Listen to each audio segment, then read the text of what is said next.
Dear future generations, I think I speak for the rest of us when I say, sorry. Sorry we left you with our mess of a planet.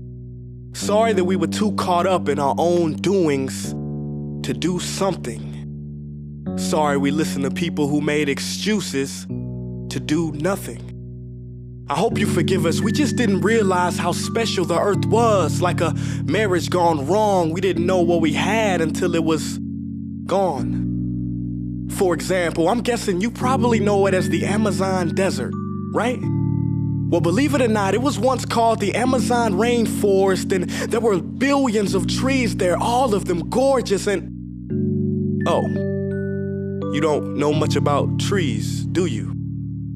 Well, let me tell you, trees are amazing. I mean, we literally breathe the air they are creating. They clean up our pollution, our carbon. They store and purify water, give us medicine that cures our diseases, food that feeds us, which is why I'm so sorry to tell you that we burn them down.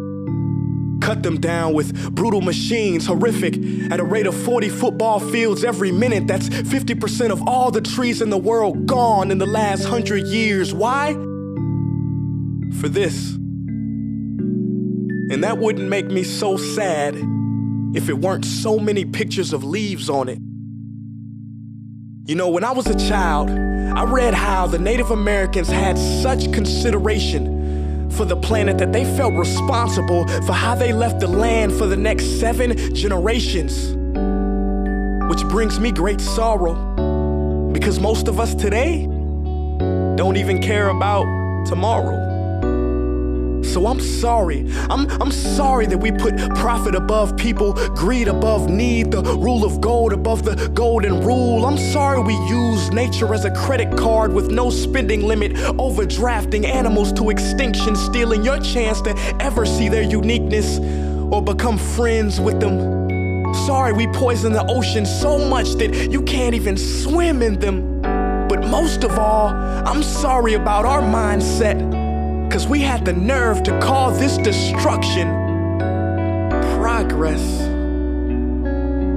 Hey Fox News, if you don't think climate change is a threat, I dare you to interview the thousands of homeless people in Bangladesh. See, while you were in your penthouse nestled, their homes were literally washed away beneath their feet due to rising sea levels.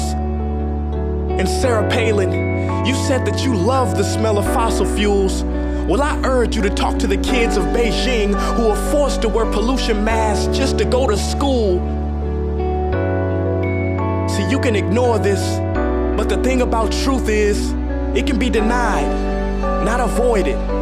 So I'm sorry, future generations. I'm sorry that our footprint became a sinkhole and not a garden. I'm sorry that we paid so much attention to ISIS and very little to how fast the ice is melting in the Arctic.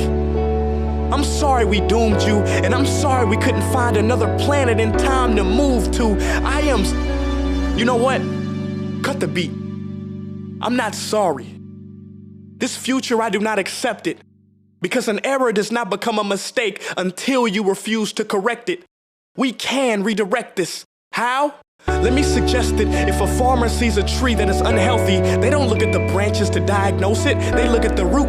So like that farmer, we must look at the root, and not to the branches of government, not to the politicians run by corporations. We are the root, we are the foundation. This generation, it is up to us to take care of this planet. It is our only home. We must globally warm our hearts and change the climate of our souls and realize that we are not apart from nature, we are a part of nature. And to betray nature is to betray us. To save nature is to save us. Because whatever you're fighting for, racism or poverty, feminism, gay rights, or any type of equality, it won't matter in the least.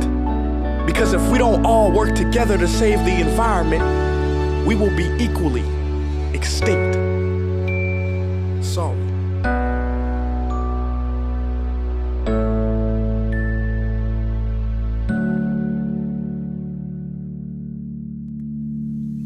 Hey guys, for the past several weeks, I've been here in Africa, the heart of Africa, witnessing the horrific destruction of the rainforest, which inspired me to write this piece. Why are forests being destroyed at such an enormous rate? For this. Today we live in a world where destroying trees makes you money. So what can we, normal people, do about it? One way to directly fight the destruction is to stand for trees. By standing for trees, not only can you save the lives of trees, help forest communities, and protect the rights of animals to live in their homes, but you will also balance the amount of pollution that you yourself give off with your everyday activities, making you a part of the solution and not the problem. This is the option that I chose. But whatever way that you choose to stand for trees, do it.